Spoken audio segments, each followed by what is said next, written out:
Good afternoon, ethical ladies and gents, and welcome back to our channel. It's Julia Medea. Hi, it's Emma Ayers. Hi, everybody. It's Bridget Fuller. So today we're going to be diving into the ethical problems and solutions of the COVID epidemic. That was so long ago. Why are we even talking about this? Well, COVID, for one, is never going to go away. And we feel like the ethical problems or solutions were not really talked about when everyone was freaking out about the disease. Exactly. There were definitely a lot of conspiracy theories, and of course, everybody is entitled to their own opinion. I remember at the beginning they said that we would be out of school for 2 weeks, but then we never came back. When I heard about this, I was in one of my classes my freshman year of high school with an unsure feeling about this virus. This led to many rumors of what would happen even after the 2-week period. I kind of had the same thing happen. My friend and I were messing around in the halls before we left, and the principal came over with the announcement to deliver the news. We just were going to have a longer spring break, like a whole extra week, but when we were on spring break, the governor of Ohio told everyone that we would not be returning to school, and that was the beginning of the shutdown. Similar to you guys, I remember the announcements coming over the loudspeaker in my high school guaranteeing that we would only be staying home for a week so that they could clean the school extra properly. We never returned to school again that year. I remember my basketball team was playing in the district championship that week, but that game never happened. Everything was happening so quickly. So what exactly was the timeline of the COVID lockdown? Well, according to the CDC website's timeline of COVID, the first few patients started feeling the symptoms of an illness that was like pneumonia in December of 2019. The problem was that the illness was not responding to the typical treatments. The timeline also says that on New Year's Eve in 2019, people were thinking that the initial cases were connected to the Hunan seafood wholesale market. The next day, the market closed down because people protesting it because they thought that it was getting them sick. Wow, so there were cases that were appearing way before March of 2020? Yeah, by the 3rd of January in 2020, the World Health Organization, or WHO, office in China discovered 40 cases of pneumonia, and they did not know what was causing it. But pretty quickly, on January 7th, the public health officials in China identified the coronavirus as the cause for all of these illnesses. Then by February 13th, there had been 1,013 deaths worldwide, and there was only 15 cases in the U.S. Now, these were only cases that were confirmed to be COVID, because I remember sitting in class in 2019 and seeing classmates who clearly had COVID. It was only way later in 2020 that I realized that it was COVID, and they probably got everybody in that class sick because they did not cover their mouth or nose. On March 11th, there had been 118,000 cases in 114 countries with 4,291 deaths. This is when the World Health Organization who declared COVID as a pandemic. And as we all remember, on March 13, 2020, the Trump administration declared a nationwide emergency. This is the day that everyone says the world shut down or the music died. It is insane that so many people got sick and died in such a short period of time. Those numbers just continued to grow and grow. By April of 2020, there was 18,600 deaths and over 500,000 cases, all in under 4 months. It was almost like more people got sick after the shutdown happened. And a month later, the death toll was over 100,000 just in the United States. On December 14th, the first person outside of a clinical trial was given the COVID vaccine. In the span of 1 year, the disease was discovered, pandemic started, the world fell into a bit of chaos, and the vaccine was created/distributed. It felt so long that we were in it, but when we really look back at the timeline of how everything happened, it appeared to happen so quickly. And nowadays, people get COVID and don't even blink an eye at it. The pandemic is now just compared to the common flu. That's insane to think that it's just been so dumbed down to be the flu because everybody gets the flu, whereas COVID was so deadly for such a short amount of time. Now we're going to talk about the conspiracy theories. Going along the lines of the vaccines, do you guys remember people thinking that the vaccine had a tracker in it? Yeah, that was the main reason my grandparents didn't get it. There were so many rumors. There were so many that it led to actual researchers doing a study about it. The National Library of Medicine has an article titled COVID-19 Vaccine Rumors and Conspiracy Theories, The Need for Cognitive inculcation against misinformation to improve vaccine adherence. Oh, yeah, I saw that. The authors collected and analyzed online content such as news articles, social media posts, blogs, and fact check sites that discussed COVID-19 vaccines between December 31st, 2019 and November 30th, 2020. Their goal was to catalog rumors and conspiracy theories about the vaccines, see how truthful they were, and figure out how to counter the misinformation and get more people vaccinated. So they actually conducted research. I didn't know the problem was that bad. I just thought it was people's grandparents acting how they normally would. Yeah, no, this was a widespread problem. The researchers found 637 things related to the COVID vaccine. They said that 91% of them were rumors and 9% were conspiracy theories. But what is the difference between a rumor and a conspiracy theory? I actually had to look this up because it basically are the same thing, but the difference is that a rumor is normally classified as gossip, where like one person hears it and then passes it on until it travels back to the other person. They're like, no, that's not true. But conspiracy theories normally involve complex points that are like grand explanations based off a little proof. These conspiracy theories were not just in the US either. The researchers found that they came from 52 countries in 24 different languages. It's actually insane that it spanned that much, but 5% of all the things that were found were true with conditions.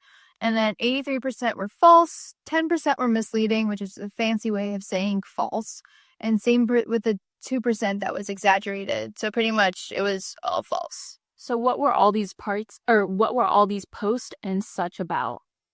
Some were about the creation of the vaccine. People were saying that it was only being tested in one country and they were being used as guinea pigs.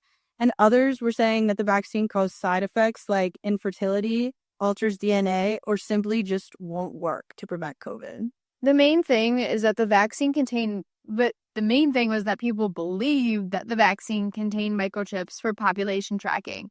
People thought that the government or those in power were using this vaccine to control the population. I can't believe that so many people believed all these crazy things. The Mayo Clinic posted an article that focused on debunking COVID-19 myths. My grandma sent me that My grandma sent that to me a few months ago.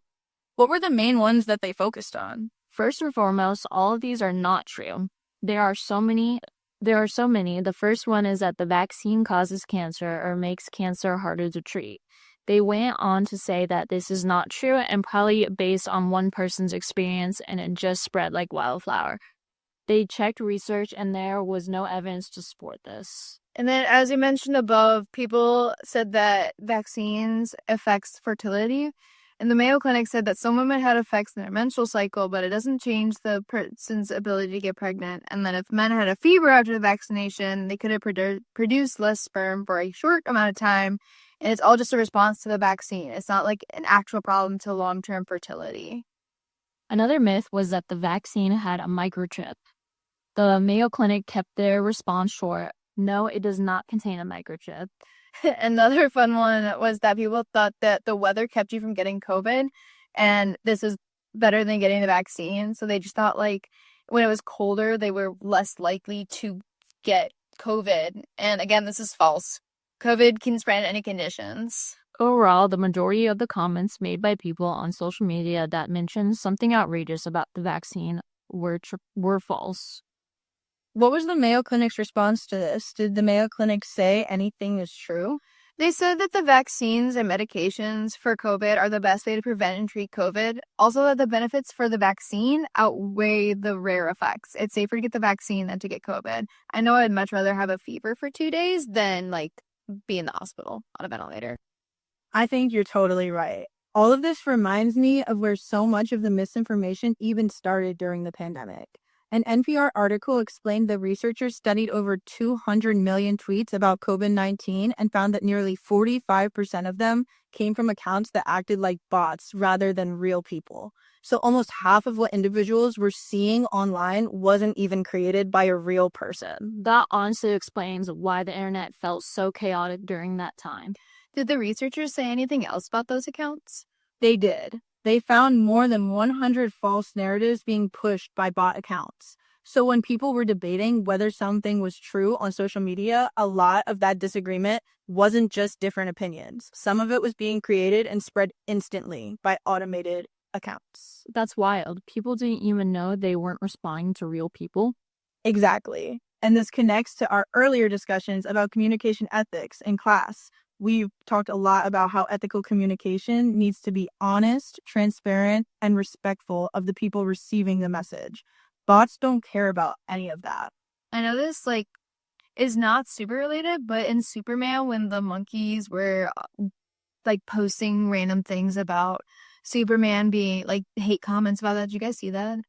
I did not, honestly. I've never seen that either. Oh my gosh, you guys have to go watch Superman then, because it's exactly that. They're just monkeys that are wired to put hate messages out about Superman. They're literally designed to stir things up and then don't help anyone understand anything. Exactly. And we've also talked a lot in class about how communication breaks down when there aren't shared facts. This is the kind of conflict our readings describe, where misinformation replaces genuine dialogue and makes it harder for people to understand what is actually going on. And that definitely increased the conflict around COVID-19. So how does the Reveal news article fit into all this? The Reveal articles show that the microchip conspiracy theory started as a completely distorted idea that was amplified by these same kind of accounts. It didn't come from science or evidence. It spread because misinformation moved much faster than public health communication could. And once people saw it everywhere, they just assumed it was real. Yes. And from an ethical standpoint, that creates a huge problem. Public health crisis communication is supposed to protect people by giving them accurate information so that they can make informed decisions. Though there's so many bot accounts, you lose honesty and real dialogue. Exactly. And we've talked in class about communication ethics as a framework that promotes and protects the good. Misinformation made that almost impossible during COVID-19 because it damaged public trust and replaced real conversation with manufactured controversy. This is the kind of historical moment that we've discussed, where the way that information is communicated ends up shaping what people consider to be good, trustworthy, and responsible. So the communication challenges weren't just confusing, they were also very harmful. COVID-19 showed how quickly misinformation can overwhelm accurate information when there's no accountability for how communication is happening. So what do we take from that? I think that we can take from that responsible crisis communication isn't just about providing information. It's about making sure that people can trust the information they're given, especially when public health is at risk, like it was during COVID-19. When misinformation spreads faster than the facts, people can't make reasonable or informed decisions, and that's why communication ethics becomes absolutely essential. And now we have to think about what responsible crisis communication should look like moving forward. This is fascinating. It's insane to think that this will be in our kids' history books, and then it's almost been 6 years since this has happened. There was a movie that was released. Oh, it was called Contagion. Basically about COVID almost. Recently? Yeah, somewhat recently. Who's in it? Actually, it does say that the release date was 2012. So it was before COVID. Oh, it's Simpsons. Yep. Okay, how do you guys think that we could stop the misinformation? Because we talked a lot about that misinformation is bad, especially when it's spreading faster than the actual facts. But what do we do to stop it? Is there anything that we as citizens could do? I think it is hard since we've talked about all of the bots and everything. It's hard to even control the narratives that are online now. But I think that seeking out accurate news sources and accurate press is the best way for us to make sure we're covering ourselves and getting accurate information. So basically, I should stop listening to the talking SpongeBob fish on TikTok to get my information? Is that what you're telling me? That is insane. Okay. Well, I guess we should get back to communication and ethics and COVID. This isn't about revealing the chaos, it's about learning from it. COVID taught us a lot about what works, what fails, and what needs to change when stakes are at all high. Exactly. And while the science for COVID will always be handled by qualified health professionals, the communication around the crisis is something we can all learn from and improve. Governments, institutions, media, and even individuals. Because I know we were all posting during COVID. Let's start with something we all felt: mixed messages. One day it was one guideline, and then the next day it shifted. Sometimes it was good for scientific reasons, but the messaging didn't always explain why this was happening. Right, and when people fill communication gaps with guesswork. Going forward, responsible crisis communication means saying, here's what we know today, here's what we don't know yet, and here's why things might change. People can handle uncertainty when it's communicated honestly. What causes panic is when the change looks random or contradictory. Transparency is huge. During COVID, the public often saw the what, but not the why behind these guidelines. And then transparency doesn't mean dumping every detail on the public. It means providing clear explanations, how decisions are made, what evidence guides them, and who is responsible for what. Exactly. Transparent communication builds trust, and trust is the most powerful stabilizer in a crisis. We also saw the rise of misinformation fast, emotional, and everywhere. Responsible communication moving forward means that meeting people where information spreads, such as social media platforms, not with judgment, but with clarity. Correct, gently present verified facts, and encouraging people to check credible sources. And institutions need to make their updates accessible. Simple language, visual aids, translations, community outreach. If there is a reliable info can't compete with misinformation, it loses. Another lesson: communication can't be one size fits all. Absolutely. Different communities have different histories, different levels of trust, and different communication channels. Messaging works best when it's co-created with community leaders. And when guidelines acknowledge real-world challenges, it's not enough to say, do this, but you need to explain how, offer resources, and provide alternatives. Let's talk about compassion. During COVID, the emotional weight was enormous. People respond better when the messaging is empathetic, acknowledging fear, fatigue, uncertainty, not lecturing.